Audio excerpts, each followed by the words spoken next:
turns out we get better results, more innovative results, more impactful results when we move in the direction of speed, thrift, and simplicity, rather than moving in the direction of spending more time, more money, making things more complicated. Welcome to Manage This, the podcast by project managers for project managers.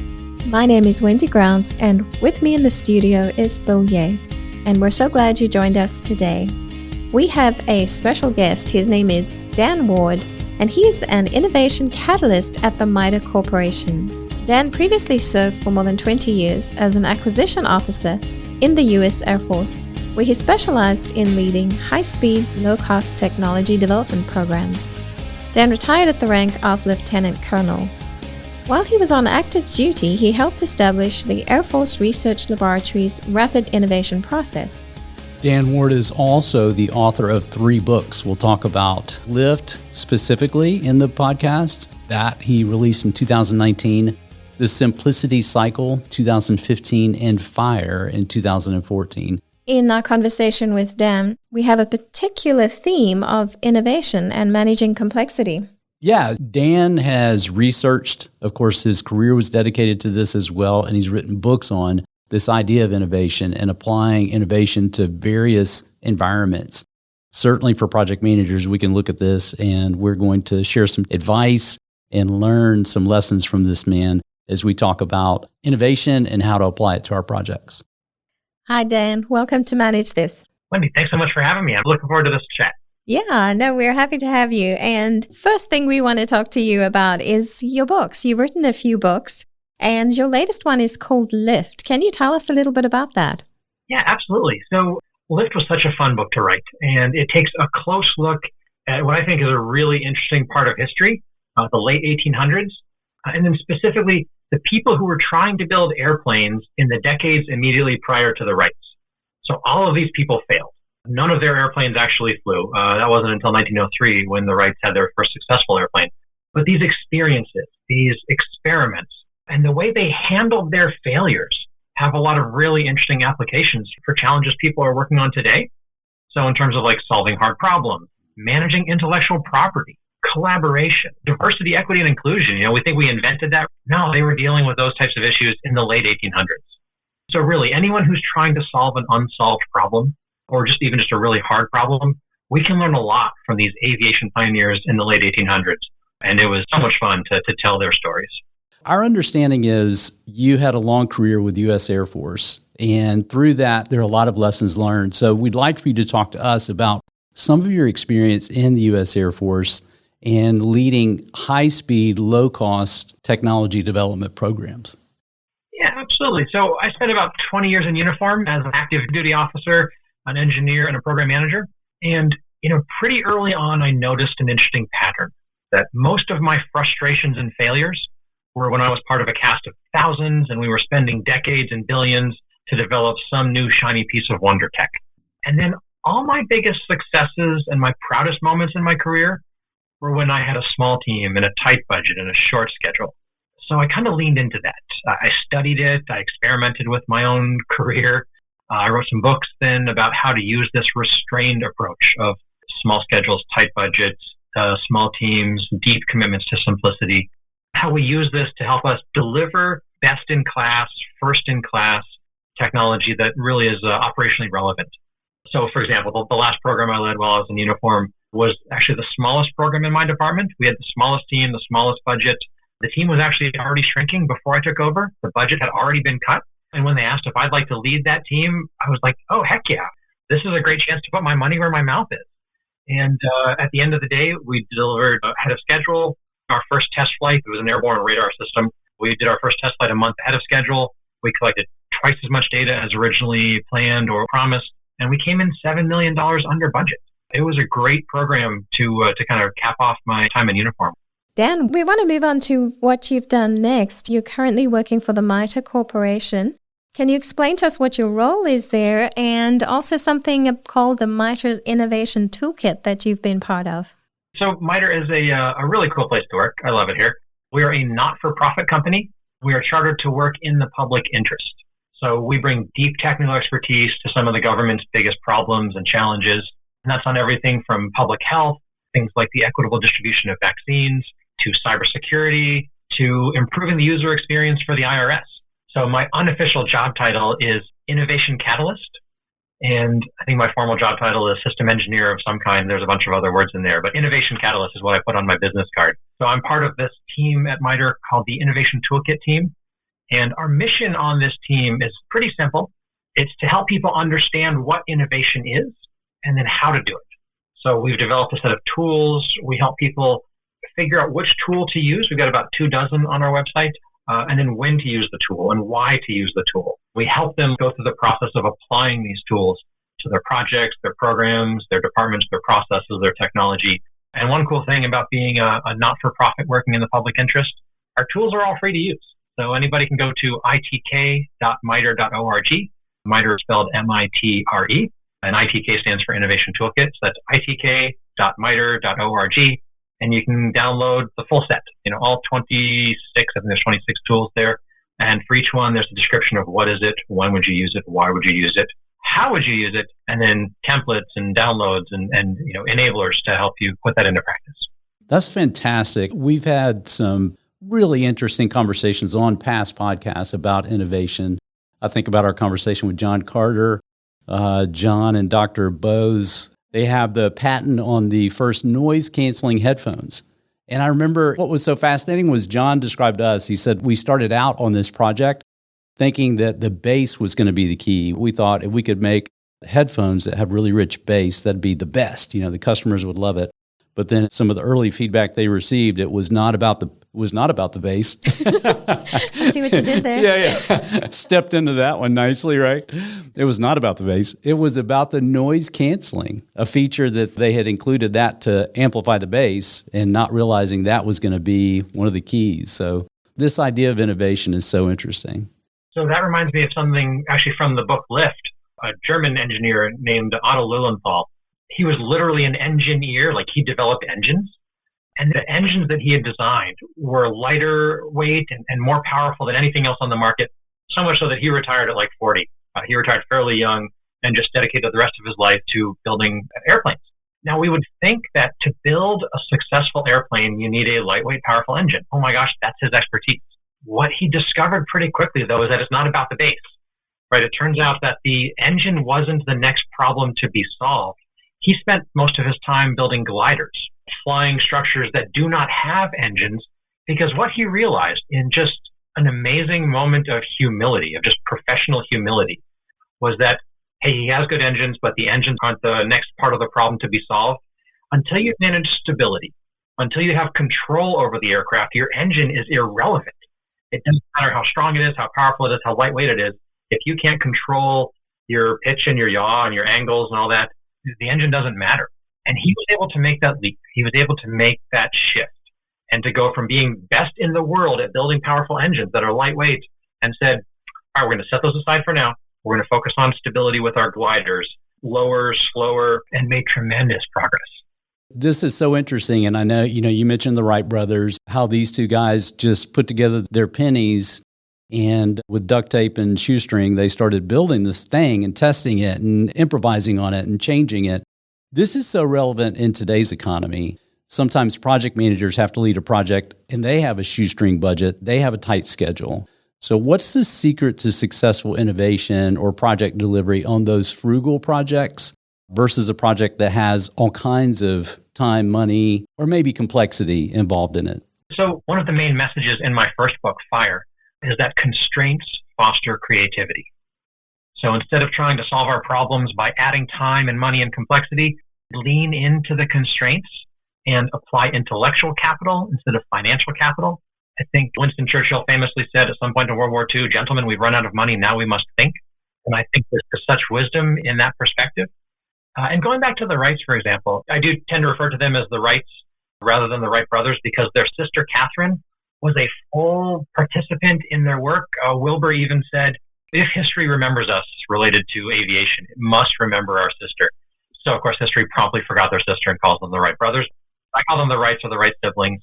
But they spent about $1,000 on their experiments and their initial designs and building that airplane that successfully flew. And you can compare that with a guy named Samuel Langley, who was a contemporary and a competitor to the Wrights.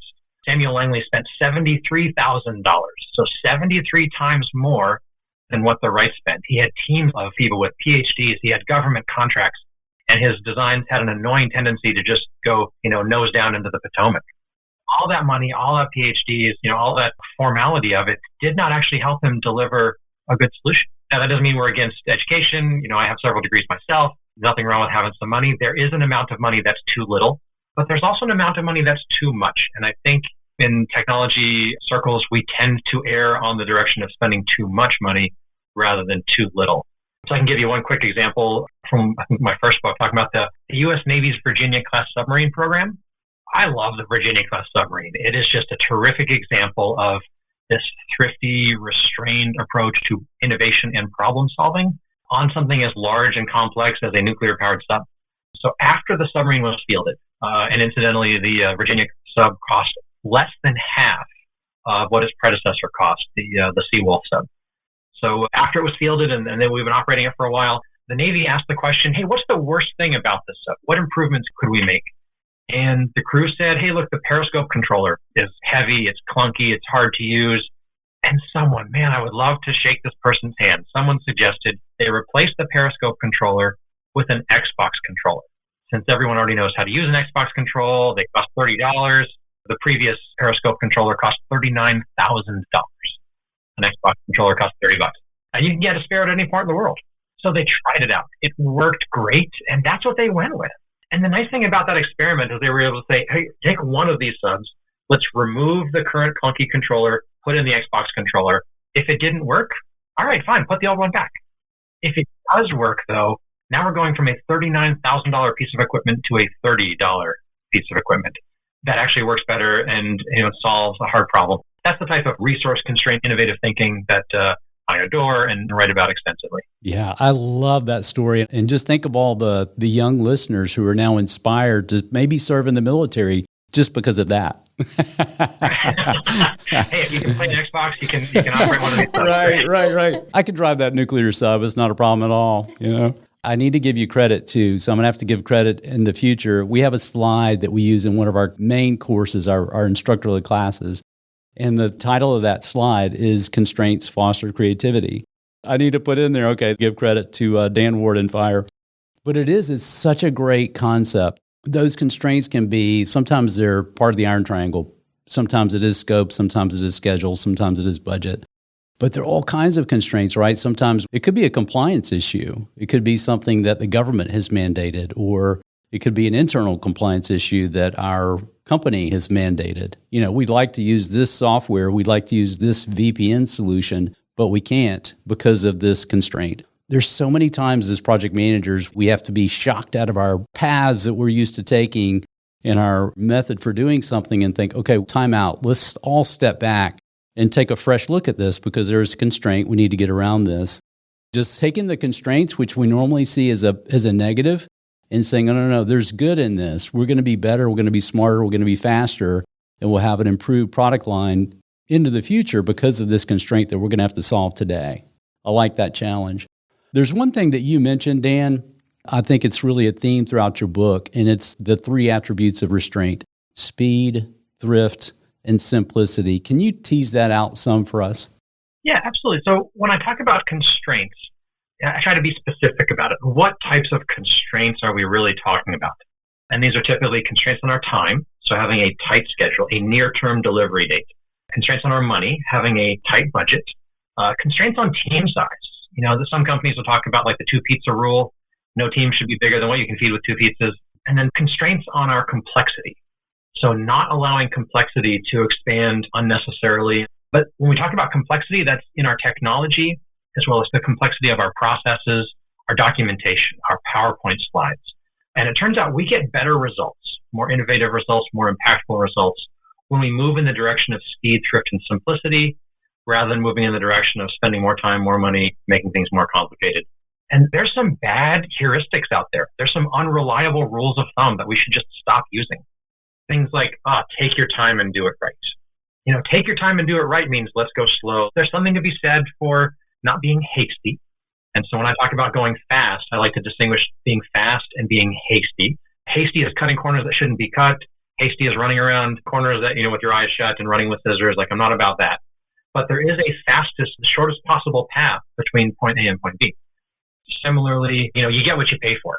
You get what you pay for. Hey, we want a lot, we better pay a lot. And so the more we pay, the better it'll be. And we think there's this direct correlation between the cost of the budget and the quality of the output.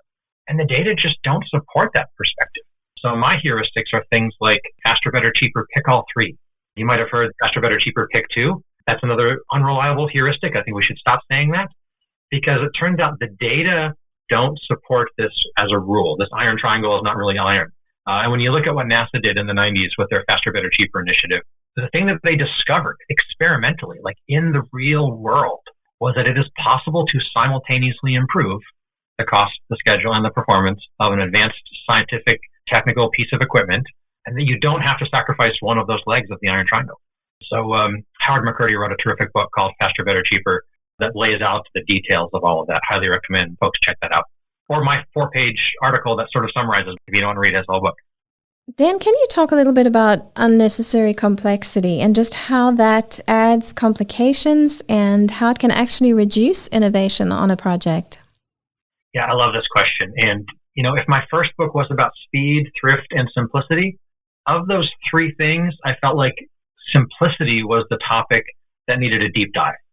So that was actually the theme of my second book, titled The Simplicity Cycle, because all about how to make good decisions about complexity and how to make good decisions under conditions of complexity, because the world is such a complicated place. Although I do advocate for simplicity, I also recognize there are times when making things more complicated makes them better. So the subtitle for the Simplicity Cycle is A Field Guide to Making Things Better Without Making Them Worse. And again, it's trying to give us a nuanced understanding of the relationship between complexity and goodness, of value. And, how do we go about making things better? Our systems, our requirements, our processes, our PowerPoint slides. Did I mention PowerPoint slides before? Yeah, that's big, a big topic that I love talking and writing about. The best ideas in the world are worthless. I use that word very deliberately. The best ideas in the world are worthless if we can't express them clearly. And so often the PowerPoint slides that we make for our corporate communications just don't express the idea clearly. We treat complexity as a sign of sophistication, another one of those unreliable heuristics. If we equate complexity with sophistication, this is the most complicated thing we've ever built, I must be really clever. Actually, there's some elegance to simplicity that correlates with value much better. So how do we do this? One of the key practices in this area is what I call rapid, iterative, collaborative experimentation. So the acronym is RICE, Rapid, Iterative, Collaborative Experimentation. And so what we want to do is quickly implement a series of fast, simple experiments that each builds on the ones that came before. And we want to do this with the people who are affected by it. That C in RICE is so important, the collaborative aspect of it. So the users as well as the coders, really anybody who has an interest in the outcome. So when we talk about simple experiments, any individual experiment should be simple, should be focused. We're modifying one thing at a time, but it's that iterative nature of our experiments that we're building on a whole series of these experiments. Each one is fast, simple, and focused, but the whole set, the whole campaign of experiments helps us get to reliable data about how the world works and what works in the world. So that's my latest acronym, RICE. I've been just testing that one out. Maybe someday I'll write a book about RICE. Yeah, this is great, though. And I love prototyping. It's something we talk about from time to time, but prototyping is such a key component with that. Rapid, iterative, collaborative, experimentative. It reminds me, too, there was a mantra that came out as we talked with Dave Gibson about the MRAP program, the mine-resistant, ambush-protected vehicles. Throughout that program, they had this mantra of build a little, test a little, learn a lot. It was all about we have to get something in theater as quickly as possible, get a solution to save lives in order to replace those Hummers with these better vehicles that can endure the IEDs with better success. So the rush to get things to theater that would work meant that they took a different approach than your typical defense contract, right? I think the example was like the Jeep used in World War II. There was this massive program to choose the right Jeep and make that investment versus MRAP, which had to get to the field as quickly as possible. To that end, they were blowing things up, right? They would build something, they'd blow it up with the test dummies inside and quickly get important data that they could put their hands on and then see, okay, how is this going to work in the field with real people? Yeah, I was fascinated to watch the MRAP program unfold because it helped validate a hypothesis that I had. And the hypothesis was that the long timelines, the huge budgets, and the high levels of complexity that are often associated with military technology or space technology or any kind of advanced technology, my hypothesis was that these long timelines, big budgets, and high levels of complexity were not inevitable attributes of advanced new technologies. And so what we saw with the MRAP was they said, we must go fast. And you know what? They did. So when we value speed, when we say speed is a desirable attribute, a positive element of this thing, that we can deliver stuff very fast. But back to that idea of, you get what you reward, you get what you value, our values drive our decisions, and this idea that we can value speed and still get good results. So we're not sacrificing quality in the name of speed. Or as somebody put it, the price of speed is quality. For that heuristic thrown around, and it doesn't hold up. Like the data don't support that assertion. And so the MRAP is a great example of that. Now, one thing that I think is interesting with the MRAP is they basically said, we need you to go really fast, spend as much money as you need to, right? We went really fast and we spent a bunch of money. I wonder what would have happened if they had said, we need you to go fast and constrain your costs. I expect, based on experiences when we've done that we could have gone fast and, not spent quite so much money.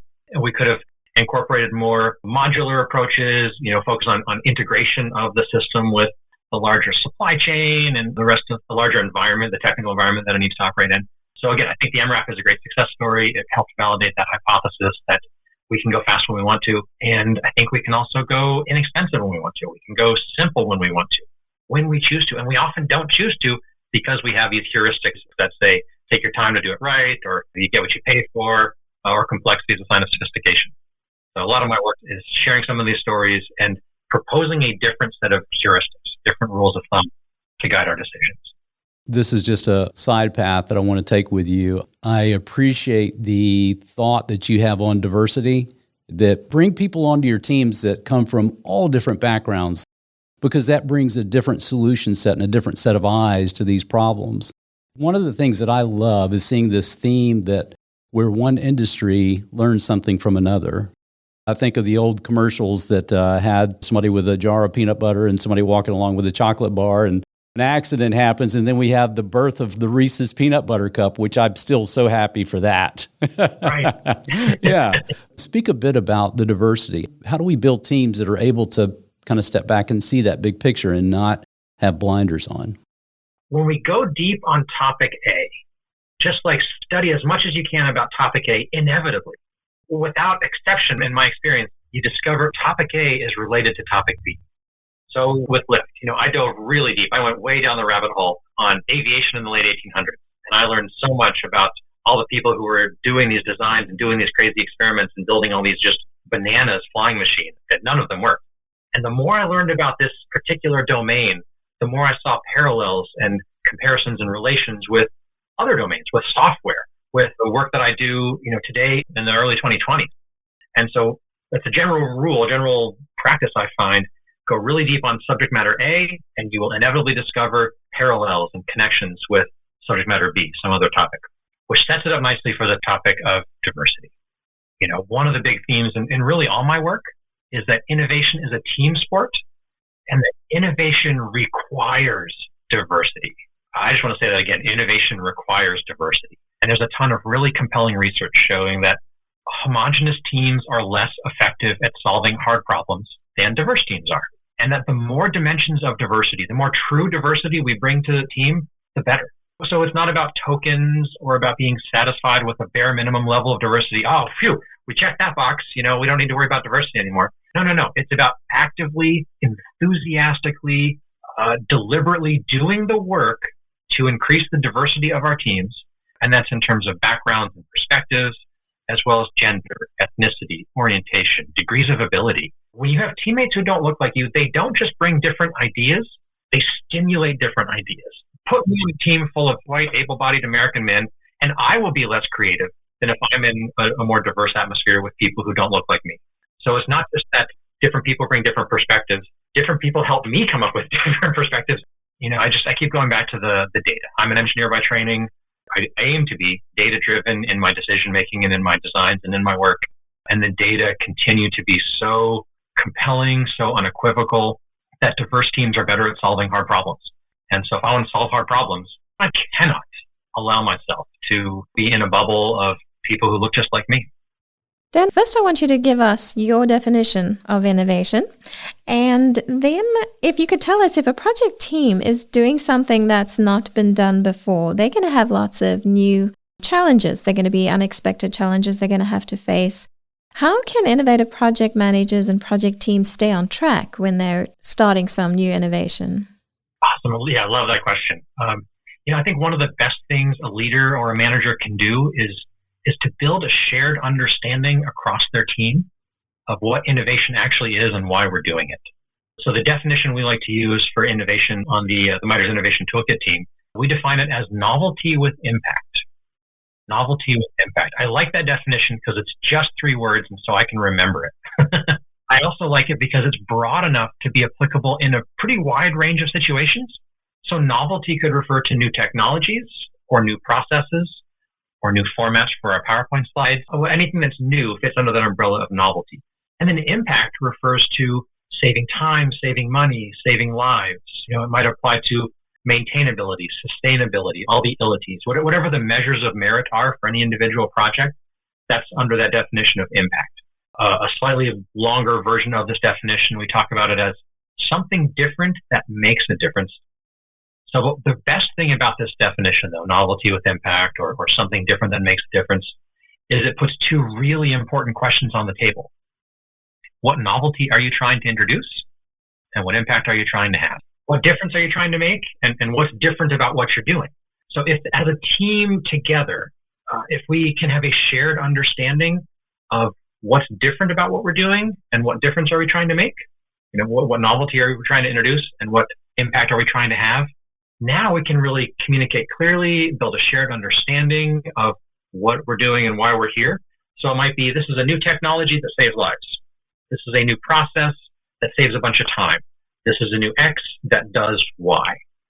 And that helps us avoid kind of that innovation theater or like innovation for innovation's sake. Because really, when we talk about innovation for innovation's sake, what's really happening there is it's just novelty without impact. And innovation without impact is just novelty. And we like novelty. Novelty is fun. But novelty alone isn't innovation. It needs to solve a problem, provide some value, make a difference, make things better. And so 2 words we use a lot on Team Toolkit are clarity and consensus, establishing understanding and getting buy-in. And so to your question of what would a project manager or project leader do to help their team stay on track, I would say help build clarity and consensus, build a shared understanding and a shared commitment to what's novel about what we're doing and what impact are we trying to have. I think I heard you talk about this in a prior conversation, and I really latched onto it, so I wanted our listeners to hear it too. You had the advice when it comes to tracking and tracking metrics and status reporting, which is, that's the lifeblood of a project manager, right? They have to spend so much time doing that. Your advice was keep using the fundamentals of innovation in that too. Don't keep producing the same reports and expecting all those hours that you're putting into producing those, expecting those to be valuable. You have to keep asking those questions and asking key stakeholders, are you getting what you need? Is this something that you can act on? Talk about that because it's a little bit different. We like to define it up front, and then this is your report set that you're going to get for the next 18 months. Enjoy it. Right, exactly. We talk about this iterative experimental approach to our tech, and yay, we should definitely do that. But that same iterative experimental approach is something we could apply to our communication. What measurements are we taking? What measurements are we reporting? What measurements are really shining a light and providing insight into our progress, into our failures as well as our successes? And that might change over time. Like you said, a lot of the times we set these things at the beginning of the program when we know the least about it. And locking things down at a point in time when we know the least about the program, that doesn't sound like a very good idea to me. Instead, as the program goes along, as we learn more about what we're doing, as we learn more about our goals, our requirements, our objectives, as the technology environment changes or the threat environment changes for the military, as the personnel change, we get new people come in, old people leave, economies change, politics change, all of these changes, we need to be able to adapt. And so we should adapt our technology as well as our processes and our metrics And then I would add also, when we talk about speed, thrift, and simplicity, when we have a short schedule, we basically present a smaller target to the forces of change than if we have a long timeline or a long schedule. And that means a smaller target to the forces of change. We need to make fewer adaptations. We need less rework. So that adds to some efficiencies as well. So one of the big reasons I like short schedules is they tend to be more stable. But if we have a long schedule, we've got to be willing to adjust as new things come to play. This was a key takeaway for me. We need to take that approach of innovation to our reporting and to our status reporting and our normal cadence, and don't be satisfied with it. It's like every time we have a status meeting, we typically send out a report deck before that, and we need to ask, okay, what's the most valuable thing that we provided? The reports that you've seen before you come into the meeting. What's the one report you found no value in? Okay, great. I'm going to scratch that. That saves some hours for my team. Yeah, absolutely. So one of my favorite questions that's sort of related to that is, what if we do a little bit less? Just the question, what if we do a little bit less? And the nuance there is it's a question, not a prescription. Then go do less. I'm saying let's ask the question, what would happen if we did less? And sometimes doing less gets us worse results. In that case, don't do less, do more, or do the same. But oftentimes we can be like, hey, we could scale down our reporting, we could scale down our requirements, we could scale down whatever, and we might get better results. And then similarly, my formula for feedback, both for giving and receiving, this is the way I like to get feedback, and this is the way I like to give it, is tell me what was awesome, and then tell me what would make it more awesome, right? I can always find something that's awesome about somebody's idea. Even if it's not a great idea, boy, that's awesome how quickly you put that together. What would make it more awesome is if you put a little bit more work into it. Or, hey, it was awesome you wrote this massive thing. What would make it more awesome is if you maybe tighten it up and shorten it down a little bit, right? So giving negative feedback is challenging, and nobody likes to do it. Nobody likes to get it. One of the big things that's important for teams is psychological safety, and this positive approach to useful feedback. This positive approach, I think, goes a long way to building and maintaining psychological safety in our teams, because then we come in and be like, hey, here's something that's really good about what you did, and here's what could make it better. That last part implies a mild critique, but in a positive way, like this is what would make it better. And then you can sort of have that conversation. Dan, one last question we have. In your book, Lift, you talk about a lot of examples of flight. And prior to the rise, these were all failures. How do we make people comfortable with failure? If you talk about it, cultivating a specific perspective on failure. So how can we get organizations and individuals to be more comfortable with this? Yeah, so that's such a hard question, such an important one. Failure is inevitable. No matter how good you are, how smart you are, how tall or good looking you are, in some cases, things just aren't always going to work out the way we hoped. And my team has this amazing, beautiful, delicious practice that we do. We call it failure cakes. And it is what it sounds like. When something doesn't go the way we hoped, we get a cake. And we get it from like a fancy bakery, and we have the bakery write the words "you failed" on the cake. And we sit around and we eat that cake while we talk about the experience. And this gives us this welcoming, playful environment to process our own failures. It helps destigmatize our failures. It creates an environment where on the team we will regularly say, hey, let's try this. It might not work out, but the worst thing that could happen is we get some cake. So that's tremendously encouraging. It helps us create an environment of psychological safety, so people feel free to speak up, to try stuff, to propose ideas, and to do some experiments. And they're delicious. So we do these cakes in person. During the pandemic, we couldn't get together in person. So how do we deal with that? Well, we found that there are companies online who will mail cupcakes, and I think I hold the record on my team of getting the most cupcakes sent to me in the mail, the most failure cupcakes.